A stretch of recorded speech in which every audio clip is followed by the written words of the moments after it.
हजारों लोग मौजूद थे। ये औरत का बयान है, ये औरत का बयान है कि जब मैं अकीदत से खड़ी हो गई तो मैंने अपने आंखों से देखा, मैंने अपने आंखों से देखा कि पीरे पीरा मेरा अपनी कब्र से उठकर, अपनी जाली से उठकर मेरे पास तशरीफ ले आए। और कहते खातून कलीमा पढ़ ले, ऐ औरत कलीमा पढ़ ले।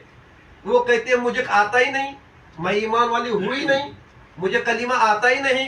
पीरा ने फिर कहते मैं पढ़ाता हूँ, इस तरह पढ़ ले।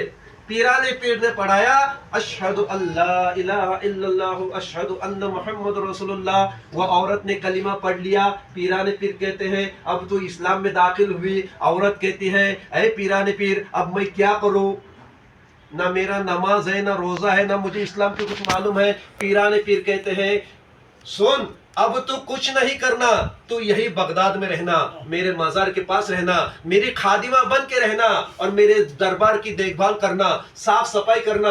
और आज से मैंने तेरा नाम बदल करके मेरी दादी हजरत फातिमा ज़ोहरा के नाम पर तेरा नाम फातिमा रखा। अब वो औरत इतनी खुश हुई, ईमान की दौलत से भी नवाजा गया, नाम फातिमा भी रखा गया। वो औरत जो है गौ से पाक के आसपास दरबार के पास ही रहती, साफ सफाई करती, लोग उसको कुछ खिलाते पिलाते कुछ देते। यहाँ तक कि लोगों ने कहा कि बड़ी खिदमत करने वाली है। बाजू कब्रिस्तान में उसे एक मकान भी बना कर दिया, वो वहाँ पर रहने लगी। कुछ दिन के बाद वो औरत का आना मद्रास को हुआ, मद्रास को आना हुआ। तो तमाम लोग देख करके हैरान कि ये ईमान वाली बनकर कैसे आई, ये ईमान वाली बनकर कैसे आई, नकाब पहनकर कैसे आई। लोगों ने पूछा क्या बात है, तो कहती है कि मैं जब पहुंची तो इतने हजारों लोगों में किसी को नहीं दिखे, मुझे दिखे और मुझे कलिमा पढ़ाया।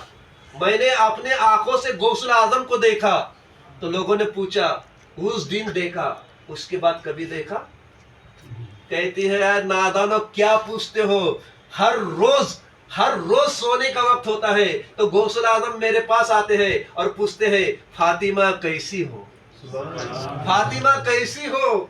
हर रोज मुझे गौसुल आजम पूछते हैं। उनके पूछने में जो लज्जत है ना, कायनात के कोई चीज में वो लज्जत नहीं। ये कह करके वो फातिमा फिर अपने मुल्क से बगदाद चले गई। फिर वही वो फातिमा की जिंदगी गुजरी और वही उसका इंतकाल हो गया और वही उसे दफनाया गया। मुझे कहने का मकसद ये है कि जो अल्लाह वालों का हो लेता है, अल्लाह वाले भी फिर उसे अपनी रहमत में, अपनी चादर में ऐसा समा लेते हैं कि बरोज़े क़ियामत में उस बंदे को या उस बंदी को या उस आशिक को अपने साथ लेकर ही उठते हैं। तो ये पीराने पीर है ईमान। अल्लाह ताला हमें पीराने पीर की सच्ची और पक्की मोहब्बत अता फरमाए। और हर घर में जो है हमको चाहिए कि अल्लाह के रसूल का, बुजुर्गान दिन का जिक्र और फिक्र करे। आप देखिए आप इतने शरीक हुए यहाँ पर, कैसे लगता है आपको, कैसे लगता है आप ही बताइए? अच्छा लगता है कि